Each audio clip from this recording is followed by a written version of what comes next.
Hey folks, it's Gerard here from Intermission Tours. If I've met you before, good to see you again. If we've never met, just a brief introduction. I've been an actor for 25 years and I've been a tour guide for about 15 in and around this amazing city that I'm so proud to live in. At the moment, I'm in my car with my bike in the back, ready to film something for my newish YouTube channel at Intermission Tours. So we're going to do some live streams. We're going to do some at-homes.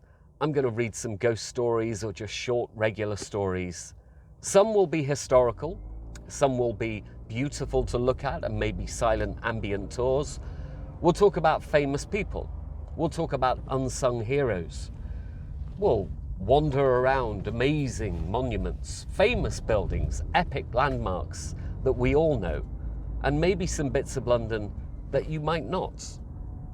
But all together, I hope you can join me. The best way to do that is by liking this introduction video and then subscribing to my channel at Intermission Tours. And also, if you want me to take you somewhere that maybe you've always wanted to go, then leave a little message in the comments and who knows, we may get there soon. Apologies again for not looking at the screen, but I'm quite a safe driver. Lots of love to you all and see you very, very soon. Take care.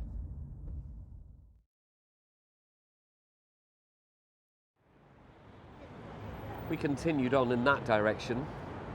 We'd be in Piccadilly Circus and then the road Piccadilly.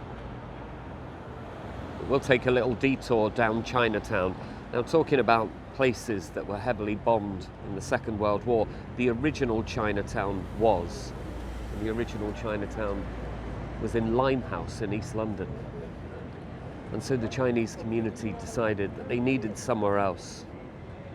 And this rent in this area was one of the cheapest in London, if you can imagine that, right in the centre of the West End.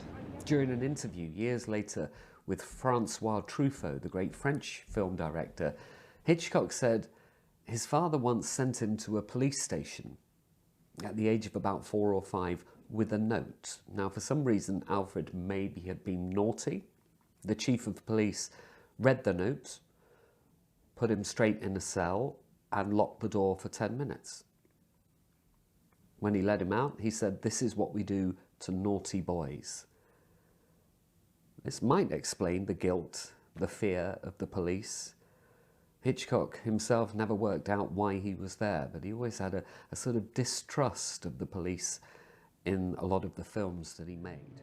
Here's St. Martin in the Fields Church and St. Martin's Lane. So if we carried on in that direction, we'd be going up Charing Cross Road. And if we continued straight, we'd be at Charing Cross Station. Charing is an old English word for turning in the river.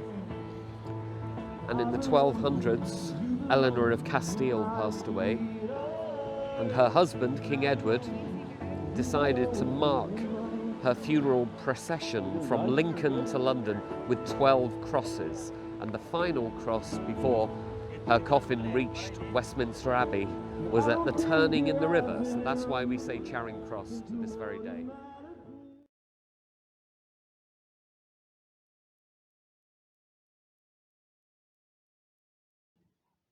That very day, as a train came out of the tunnel, I noticed at a carriage window by my side what looked like a confusion of hands and heads, and something waved.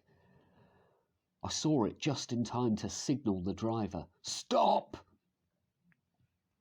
He shut off, he put his brake on, but the train drifted past here 150 yards or more. I ran after it, and as I went along, I heard terrible screams and cries. A beautiful young lady had died instantaneously in one of the compartments and was brought in here and laid down on this floor between us.